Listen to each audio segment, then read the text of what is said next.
everybody. Welcome to a very special Prog Report podcast, top 5 episode. We're going to jump into a different spectrum for us, a little bit more on the poppier prog side that we like to do sometimes, vary it up a bit and do a little Tears for Fears. They have a new album on the way coming out called The Tipping Point, which by the time we air this podcast, it'll have been out actually. But joining us is a special guest who's been here many times, Mr. Nick DiVirgilio. How you doing, man? Good. Thank you for having me. Yeah, no, it's great to have you on here because, of course, you do have a very close association with the band, having toured with them for years, and you know the guys well. So we're excited to get your perspective on some of these songs. Cool. Joining us is Prog Nick. So we got two Nicks. Hi, Roy. Hi, everybody. I guess I'm Prog Nicholas for this one because we got Nick with us. So hi, Nick. Hi, everybody. Good to see you. Yeah, and actually also before we get into the top 5 that we're gonna do, I should point out that this baby is out now. Also, by the time you hear this, the Troika album from DiVirgilio Morrison Jennings. Fantastic, singer-songwriter record. I'm sure you've heard the singles by now. And if you haven't seen it, I got to do an interview with the 3 guys. That's all over YouTube. And we also put the podcast out on our Prog Report channels, audio version, which you can check out as well. So make sure you subscribe to all those things and get up to date on everything. Nick, I just want to talk to you a little bit about Troika because we spoke about it in depth and to death, I suppose you could say. But talk about just this finally coming out and the reaction that you've heard from people. It's cool that it's finally here after all this craziness, of the last couple of years. And I'm very pleasantly surprised at the reaction from everybody. I mean, it is what it is. It's not a prog record, and it is just us doing some more mellow music that we really love. And I think what I think is cool about the record is that it's super honest. We're making this, we're not trying to make simpler songs. We're just doing songs that came out of us just, from the gut. And then it came out, when we put it together in an audible form on record and CD and stuff. And I think, so it's just honest material from us. And we did it with a lot of love and intention. And I think it's coming across. So people that are more into, not really that style of music are still kind of enjoying it and getting something out of it. So yeah, I think that's all a good thing. And it was a really enjoyable record to make. And the way it turned out is killer. I think we're all really happy about that. So yeah, I'm happy that it's out there in the light, see the light of day. Now we got to make a second one and go play live. Yeah, that's right.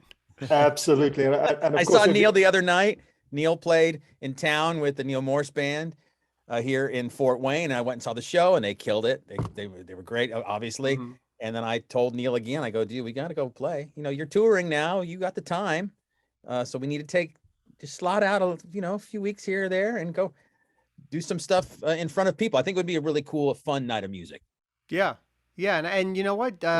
I think it could draw. I mean, between the 3 of you, I think it would be something people would absolutely go see. It'd be fun. Yeah. So congratulations on it, Nick. It really is great having had the opportunity to hear it through Roy's good graces. I also wanted to ask you about your amazing Groovy Thursdays videos, which I've been following. Absolutely. I've been following them religiously on Facebook.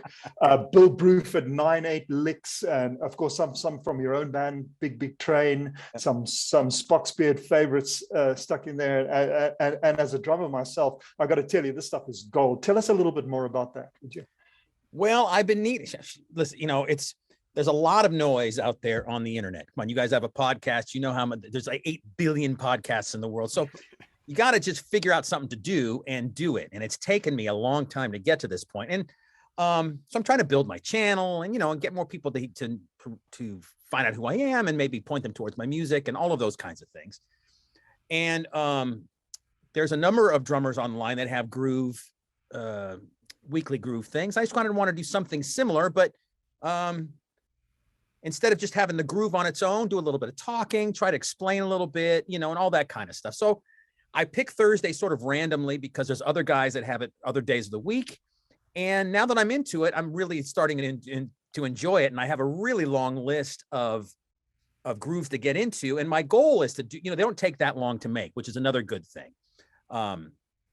So I could do I've a given you bunch a of couple them. of I've given you a couple of suggestions there of Oh, stuff totally. that I've Yeah. been trying They're to on work there out for sure. 20 years. Yeah. You know? So I could get these kind of in the can and then have something to be posted weekly. Yeah. Without having to just spend all my time doing it. I put in a bunch of work, I get a bunch done. I get them scheduled ahead of time, and then I can kind of focus on other stuff. And at least I know that there's something going out to keep people engaged at least once a week. So it's that's kind of the reason behind it. And then there's so many, oh my God, I could be doing this for years. There's so many grooves to kind of get into. I got a really cool one coming tomorrow, and I'm going to start, I'm going to definitely kind of focus in on my career and some of the grooves that through my bands, but then I think, and then expanding it into other stuff. I got lots of fun plans to do. And then I'm going to make up stuff randomly too. So it's just kind of a way to keep me out there and engaged with the folks.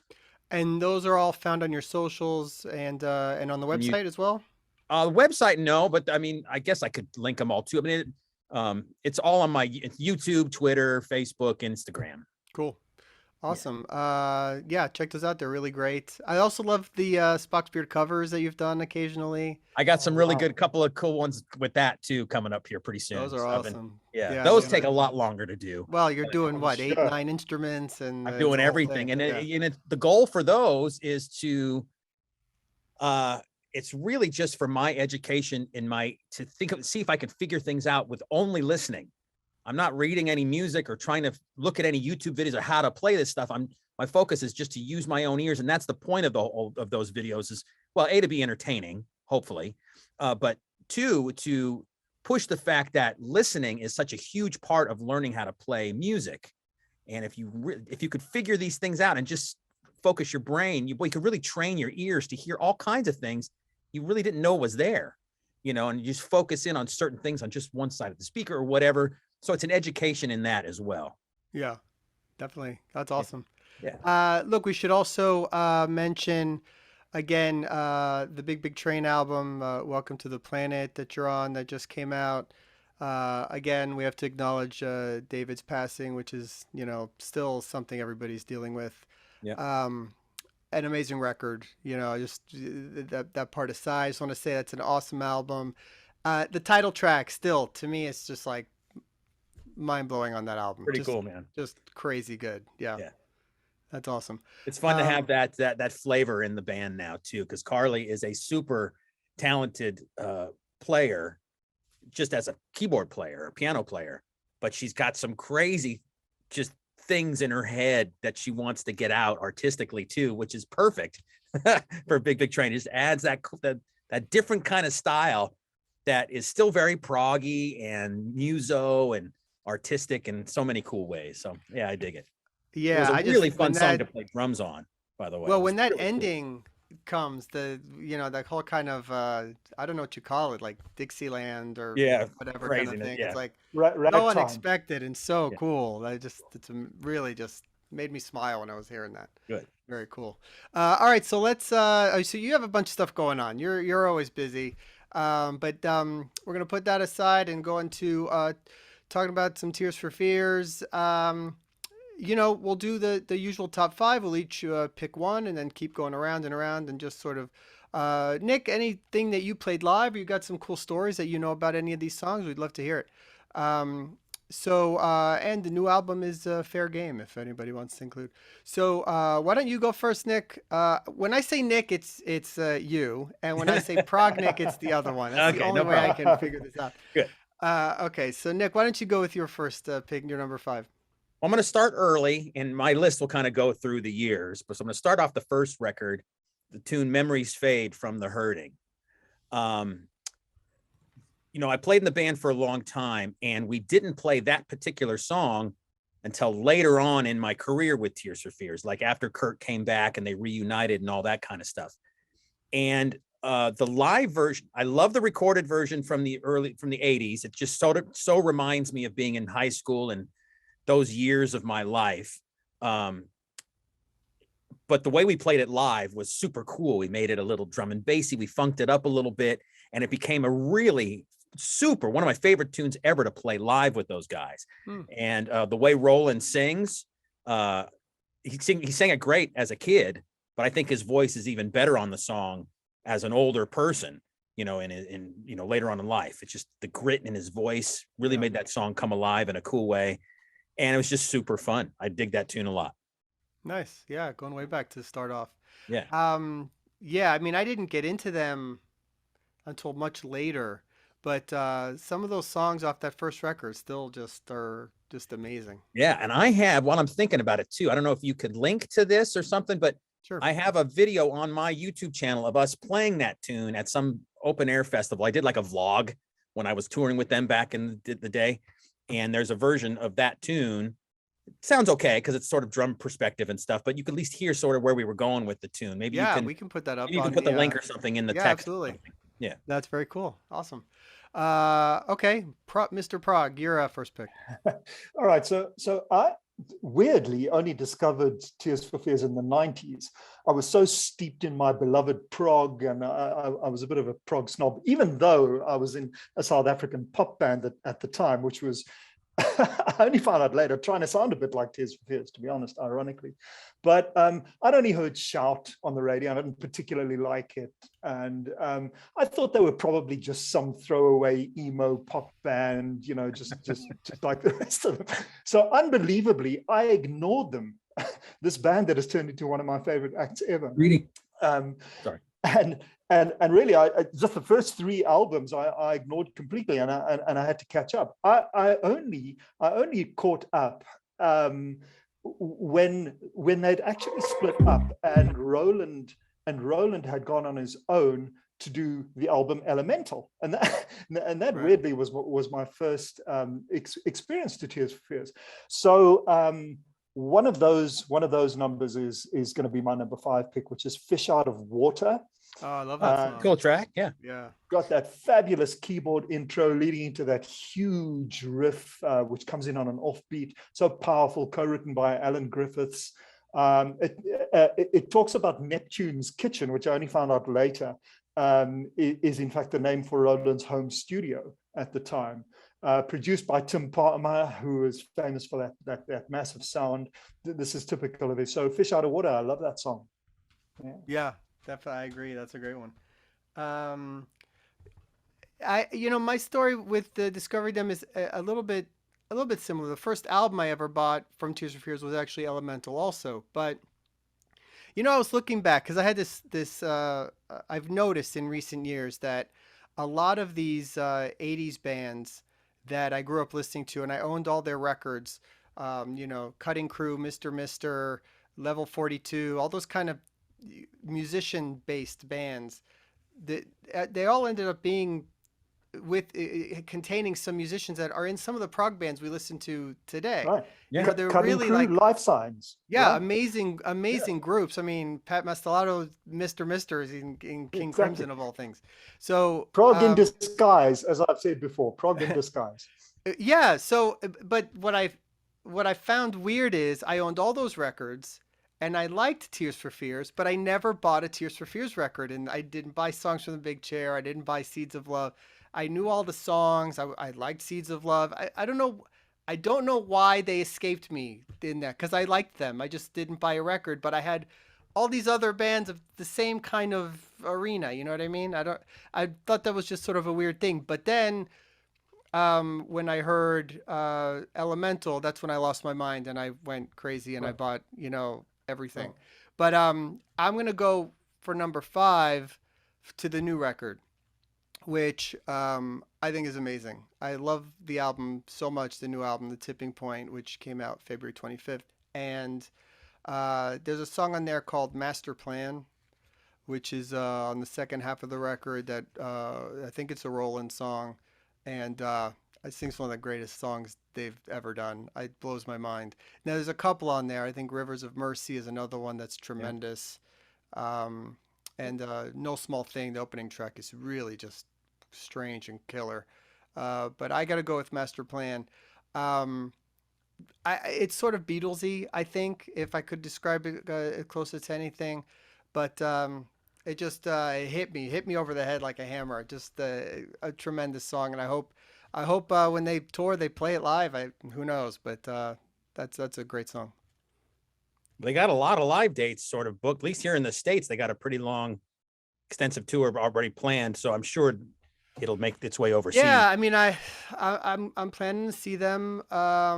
What I like is that it's they're headlining it, so we'll get a full set, which I think is cool. Last time I saw them was with Hall and Oates, so it's kind of yeah, the other great pop abbreviated. duo. That Hall & Oates kind of makes Tears for Fears the second best pop duo in the world, right? I mean, I left halfway through Hall and Oates. That's just me. Don't tell him. No, well, they've both got significant prog links. So. Oh, for sure. They do. Yeah, we've talked about Hall and Oates before. Yeah. You've brought them up. All right, Nick, your number 4 pick. Are we going? Okay, I wasn't really going 5-1, but yeah, that's fine. Mine isn't like in no particular order. Okay, yeah, no worries. Okay, I'm gonna go from the second record now. Songs from the Big Chair, and it's Head Over Heels. I mean, it has got to be one of the great pop tunes I know of. I mean, obviously there's lots of great ones, but that one is. I got to play it every night, and to hear Roland to sing that song every night was fantastic. It's got such a catchy melody and chorus, and I mean that tune. It's just a great written pop tune. Yep. It's fun to play. It's simple and everything, but it's just got pocket. It's deep. It's just such a great song. I don't know how else to describe it. I love that track. The bass line is what I sing when I hear that song. What's that? The bass line is what I sing in my head when I hear that song. And for me, even after all of these years, I've been hearing that song since I was in high school in the mid 80s. I still enjoy listening to it even after all this time. So it's definitely stood the test of time for me. So I really enjoy that track. I love that song. Great live song. It came in on my number 6, very close to being in the top 5 for me too. I love it. Yeah, I mean, that's the crazy. I didn't do anything from Songs from the Big Chair, but it's all awesome stuff. But we tend to everybody knows those. We're gonna pick other ones. That's how our brains work. Mine, but, I get more obscure as we go in this. Yeah. Right. Well, obviously. Okay, Prognick, your next one. Alrighty, so I'm going to go with a bit of a rockier edge on this one. It's a song that I love, and I think it represents the rockier, harder side of Tears for Fears, which is Year of the Knife, which is from Seeds of Love. Simon Phillips. Simon Phillips, right, on drums, absolutely. So I guess I was a little bit biased due to that. But it's just an amazing pocket, an amazing groove, and a really driving song. Really like it. I think it stands out as one of those songs that the more traditional fans who are into the pop side would have taken a little bit more getting into, because it's so rock, it's so driving. But what a song! Yeah. So Year of the Knife, which was a live version. Was it Pino Palladino who played bass on that, or was it Kurt? Yeah. It wasn't really a live version. They sort of mixed it to make it sound live a little bit. The way they did that particular, they added audience and stuff. But no, that was a studio track. Yeah. Right. Great song. That whole second half, that side B, that's a Prog record. That side B, all the way. I mean, it's what's the other one that comes before that? Swords and Knives. I mean, that is just so Swords and Knives. Yeah, they had a thing about knives at that stage. I don't know why. Right. Yeah, that's good stuff. All right, I'm going to stay with that record and go with the first track, "Woman in Chains," for my pick, which Phil Collins on drums. I mean, that album is just has so many amazing musicians on it. Yeah. But I mean, just that song. It's the emotion behind it. The whole way it picks up. Alita Adams' vocals on top are amazing, and just so epic and big and awesome, and a great way to open an album. Just the bass line kind of snare drum opening is so cool. Oh yeah. I had a hard time picking one song from this album. I know, it's a great record. When we were touring in this pre-Kurt days, I guess it was in the later 90s. We played in Kansas City, and that's where Oleta Adams lives. And she sat in because we had a different female singer for the tour named Linda. And so we played in that town, and she came in and sang Woman in Chains with us on that show. And that was really cool to hear the female voice on the record on stage live. And Oleta's a really nice person too. So it was a really cool experience to have. Was that unrehearsed, Nick? Yeah, we didn't. Yeah, well, I mean, the band had played the song 1,000 times touring, but Oleta, she knew the tune. She just kind of came up and sang the tune. Yeah. So I heard the story of how he discovered her was she was just a singer in a jazz, like at a bar, right? And he went back and was like, "You're amazing." That's awesome. Yeah. Do you know that song is actually about Roland's mom, who apparently was an exotic dancer, and there was a history of some kind of family abuse there. But what that song represents to me is the end of the sterile synth pop Tears for Fears that came before it. I mean, Phil Collins on drums, right? Just that jazzy intro with that amazing middle piece. Really, musicianship at its best. Yep. There's that arpeggiated guitar thing that goes towards at the end, that kind of part, and that's like I've noticed it's a thing he goes back to a lot in a lot of songs, different chords and things like that. But it's like a go-to for him, I think. But it adds such a cool element. Yeah. All right, Nick, back to you. I'm sticking with that record. Okay, and it's going to be song 1 of side 2 if you're listening to the LP tonight.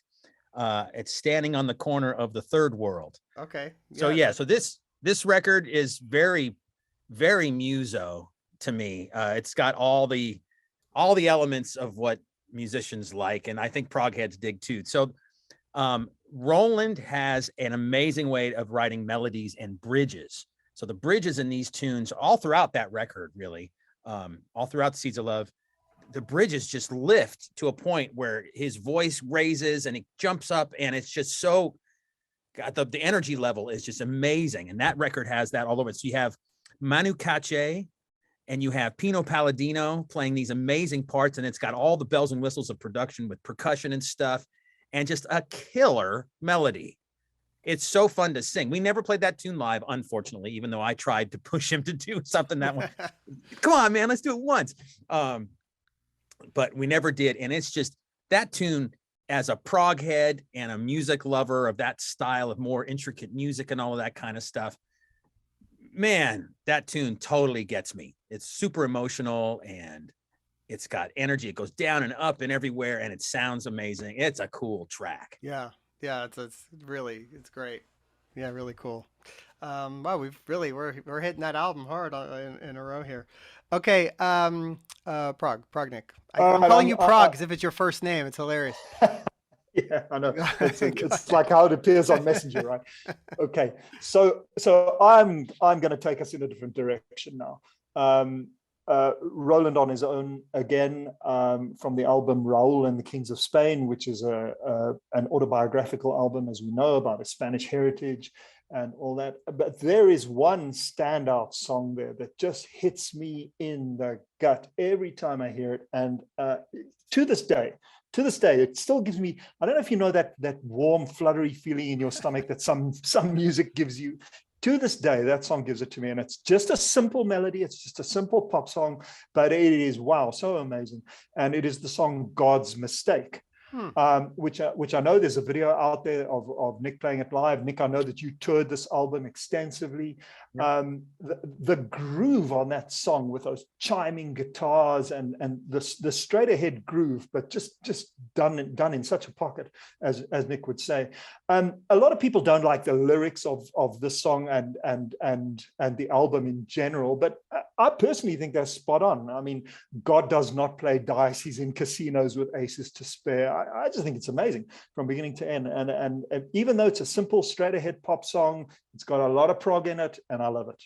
God's Mistake. You always like that song a little bit more than me. I do like it, but I'm going to stay with that album just to jump right in, because the song that I would say does that for me from that record is the one that's right after it, which is Sketches of Pain.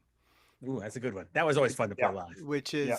just Great the song. whole flamenco guitar thing and the horns. I mean, I'm telling you, the first time I heard that song, I remember listening to the CD and I'm like, beginning of the album, it's a guitar album. I mean, Raul and is into Falling Down, into God, God, Secrets, God's Mistake. It's sort of a guitar rock record, which is killer. Yeah. But then that song comes on, and I just lost my mind over that song. It's so awesome. And again, I just go back to his production elements, which are the subtle things that I love so much about their albums. Is lyrics and all that. It's all great, but underneath, he'll do these things with just like two notes repeating in the background and weird noises and loops and stuff going on. And I always cling on to those things as like, wow, that's really an attention to detail that he had to put that in there, and it adds everything. The hand claps towards the set, like that is so awesome to think of that and to put that in. It's so cool. When we were rehearsing that tune, when I first got the gig, we were rehearsing at Real World and learning the set for the tour and stuff. We played that, and then one day, so this was mid 96, 5, whatever. Yeah, something like that, I was still had heaven. I was still playing. I mean, I was in Spock's, so doing a lot of prog there and playing with Kevin Gilbert and stuff. And then I still had all the fusion shit in my head that I was listening to and stuff. And I was playing in a couple of years before that, back in LA, I was playing in all kinds of Latin bands. I was doing all kinds of stuff. So I was in all kinds of stuff. And so all of a sudden I started playing this sort of Latin drum rhythm over the top of that middle section where the claps come in. And he turns around and he goes, "Oh, that's cool." And they kept it. And that's how we did it for the whole tour. And I was just messing around, and he totally dug it. Because on the record, it's just the claps and the guitar, which is totally cool. But we were able to make it lift a little bit more for the live gigs. And so I was kind of happy that the new guy was able to bring something that he dug, and we kept it in and played it like that for the rest of the tour. Yeah, I mean, that's mid 90s, that kind of stuff that they were doing, even though I knew they weren't, Dream Theater or whatever, Right. Prog. It really was filling that kind of, Genesis wasn't around anymore, that kind of like almost prog sound that some bands did in the 80s. It was really filling that for me, these albums that they were doing, because it wasn't simple. This was in the middle of grunge, and Right. I was fine. Grunge was whatever, but like you need more, when you like what we like, you know what I mean? And they were able to do that. Okay, your next one, your fourth pick.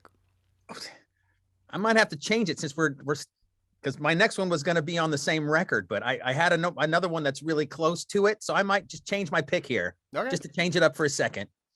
Because I was going to pick Raul, the song Raul in the Kings of Spain, which is killer. So this is on the same level, but the tune Elemental from Elemental is, I'll pick that one for my fourth. Okay. Yeah. Just to change it up a little bit. Again, so I was a pretty big fan by the time I got the gig with Tears for Fears, and the tour before, the Elemental tour, I saw them play in LA at the Wiltern with Brian McLeod playing drums. Brian is the reason I got the gig with Tears for Fears. I became friends with him through Kevin Gilbert, and we started a band, and he recommended me to Roland, and that's how it all started. So seeing them play live, well, I also saw the Seeds of Love tour. That was the first time I saw them, but then the second time was Elemental, and we had really good seats, me and Tiffany, and they opened the show with that. And it was so powerful. And again, it's another one of those Roland tunes where he sings his butt off, and the chorus is so powerful. It's just so much. It's more fun to sing even than playing drums, I think, on it. It's really cool, and it's fat sounding, and it was a lot of fun to play live. And so I'm going to pick that tune. I love that song. I love that album. Yeah, absolutely. I can't disagree with there. I've been doing sort of a deep dive on YouTube and looking for old tour videos and stuff like that, and there's some really terrible footage that you can see of that tour. But they opened with that song, and that whole kind of thing. But I mean, it looks and sounds horrible. Yeah, unfortunately. Someone sent me. I wonder if Roland would ever let me put some of this stuff out, or if he would put it out. I have no idea. But someone recorded, or maybe someone professionally recorded, I don't know, but we played at Shepherd's Bush Empire in London on that tour, and the recording, there's no video from it, but the audio sounds actually pretty darn good. So I wonder if he would ever consider putting some of that stuff out, because that's all the tunes we're talking about are on there. You know what kills me? And that's the gig. I'm sorry to interrupt. That's the show that I invited everybody from Hit and Run Music, Genesis folks, to come see, because I went to their office that day to try and get an audition for Genesis. Right. So there's all this tie-in to that. That's awesome. Too. Yeah, that's so cool. No, I was just gonna say that the one tour I'll never forgive myself for missing was the Elemental tour, because in particular Jellyfish was their opening band on that tour in the US. Wow. Right, yeah. And I mean, God, it's so ridiculous that I missed that.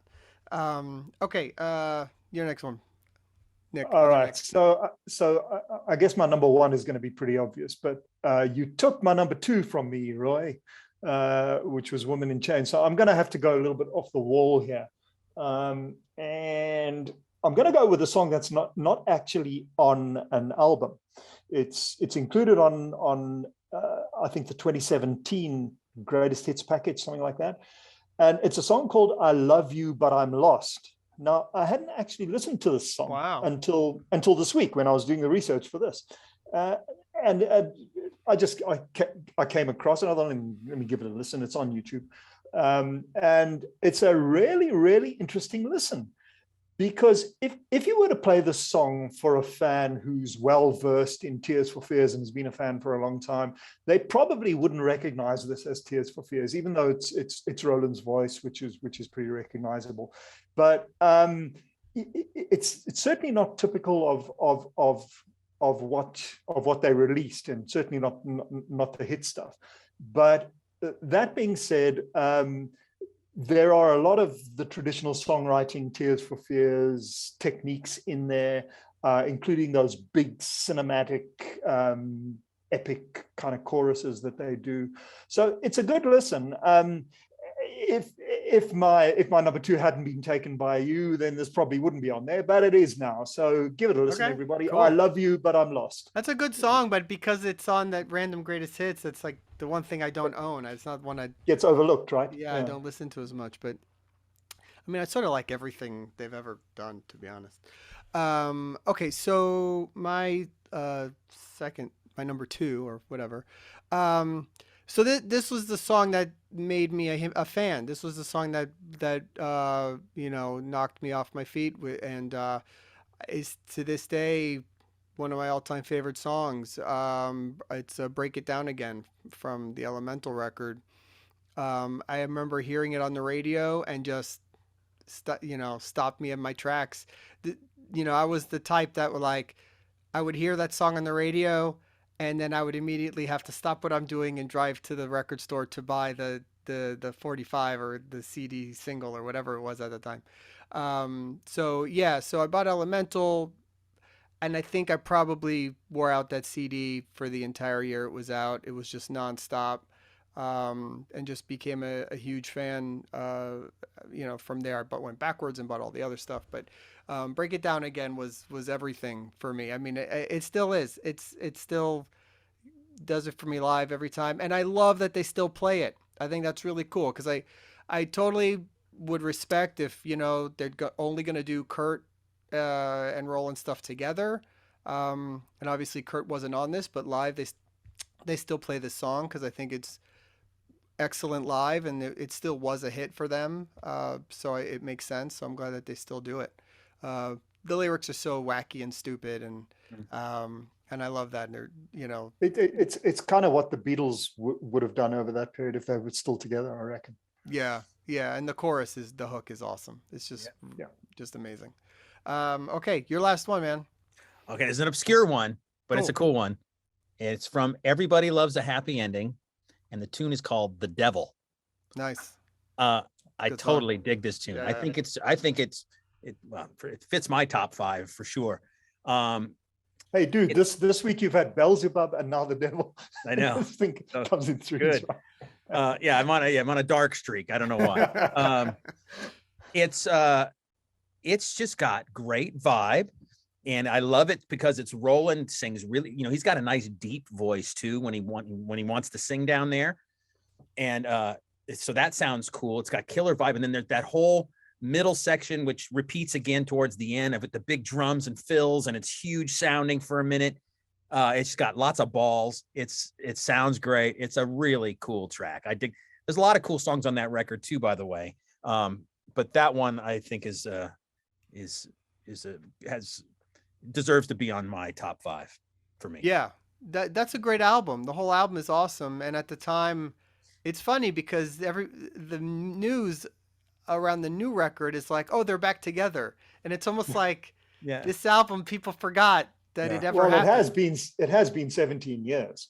Right, but they reunited for this one. for everyone. Everybody loves a happy ending. And I get it. That's how you pitch a story. It's fine. But, it was a very overlooked album when it came out, unfortunately. Yeah. And I don't think it did what it should have done. But it's a very it's more of a Beatles influenced album all over the place for me. I think the new album sounds more like The Hurting, Songs from the Big Chair, that kind of stuff. I think Everybody Loves a Happy Ending was maybe a bit more Seeds of Love-ish. I don't know, but I love that album. Cool pick. All right, man. What's your number 1? All righty. So number 1, without a doubt, is Bad Man's Song. Okay. Really Prog in disguise. Let's say it again. That live at Nebworth version is just something else, man. With Alida Adams doing her thing on stage, just amazing. Apparently, the song was written about Roland overhearing 2 crew members gossiping about him or having a couple of words to say about him backstage one night, and that kind of belies the gravitas of the music in that thing, and it's such a flippant theme, but actually, when you listen to the song, it really comes across with a lot of weight. Co-written by Nicky Holland, who toured with him as their keyboard player apparently in 1985. It's so different to all that sequencer-driven stuff that came in the earlier albums. That it really was a harbinger of the fact that Tears for Fears are really a prog band, or they're progressive musicians. I mean, prog heads gotta love them, right? And this song is one of the reasons. So my number 1 pick would be Bad Man's Song. Yeah, I'm glad you picked that. That's good to have on here. Did you play that live, Nick? Yeah, but not till much later. They didn't. I don't know why we didn't do it earlier on. I think maybe because it was just hard to play. I don't know, because it's not the easiest drum part to play, to be quite honest with you. Yeah. But so later on, we started playing that more. They're playing it now a lot. They've been playing. Yeah, they put that in the set. I think it's in the set all the time now. Yeah, which is great. So cool. Awesome. All right. Well, my number 1, I'm going to go back to that same album again. So, but I mean, Break It Down Again was always going to be my number 1 pick, but the more I thought about it, I think this is really, for me, the best representation of the band, and it's their best song. I loved it when it came out, and I still love it now. And it's Sowing the Seeds of Love. That track. I just think everything about it is just incredible, and it holds up amazingly well today. And I know every lyric, every word, every time it comes on. I sing the entire thing while it's playing. It's just one of those songs for me. The Beatles, kind of Penny Lane trumpet thing that they kind of rip off in the second half. The whole thing is killer. And I can't believe, really, if you think about what they were coming off of, Shout, Everybody Wants to Rule the World, and then they come back and this is their single off the next record. I mean, that's really ballsy. It's like a 6-minute song, and it has everything you could put into one song is in there. So it's great. A little bit more traditional of a pick for me, I think, but I had to have it on there. It's one of my favorites. So we did 5 out of the 8 songs from Seeds of Love. I guess that makes sense. Knowing who's on this podcast. Did we leave out any honorable mentions that we like? How many do you want? Yeah, there's tons, man. I didn't do pick anything from Everybody Loves Happy Ending, but I might have. The one that I was leaning towards was the title track. Actually, it was on the list that I might go with, which is a really cool opening song for that record. Sure. You know, it's a song I was listening to just before we came on to do this, which I sort of forgot about, which is amazing, from Raul and the Kings of Spain, is "Me and My Big Ideas." Love that song. What a killer track that is, with Alita singing. It's like heart-wrenching, and it's a great melody, and it's fantastic. Yeah. Have you guys given a listen to this one? This sort of B-sides? Yeah. I've been listening to it recently. This Blood Letting Go is killer. What's it? New Star, which is I think was a single. New Star, yeah, New Star's really great. good. There's a cool David Bowie cover, Ashes to Ashes, they do on there. Oh yeah. I mean, it's like 100% exact. Like they did a carbon copy of it, but it's really good, really cool. Makes sense. He sounds like him sometimes. Yeah.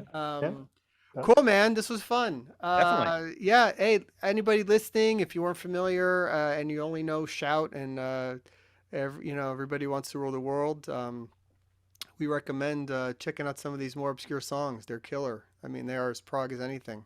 Great playing, great, and this guy played drums. I mean, what more do you want to know? How many years? I found the old video, so it's me cool. with really long hair too. So it's and it's not just a song. I'm kind of talking around the stage and showing off my drums and stuff. So I'll send you that link here after we will put that up on the same page. How long did you play with them? About 15 years. Wow. Off and on. I mean, like 95 to 2010, right? Yeah. And there was a period of time, gosh, in the 2000s where a couple of years went by, I didn't do anything. That's sort of why I got the CERT gig, because got really slow for a while. There was just not enough money coming in, and I needed to make some money, and CERT happened to come my way, thank God. But yes, but if you look at the date from beginning to end, it was 15 years. That's awesome. Wow, you've played in many of my favorite bands, my friend. Awesome. Pretty Indeed. awesome. Pretty awesome stuff. Cool, man. One more shout out to the Troika album as well. Di Virgilio Morrison Jennings. Please check that out. Pick it up. And hey, we'll see you soon, man. We appreciate you coming on, man. Good to see you. And we'll catch up later. All right. Thank you so much, Nick. And, Thanks, and congrats again on Troika and the Big Big Train album. Yeah, absolutely. Thank you. All right, man. Bye. Cheers, fellas. Cheers, guys.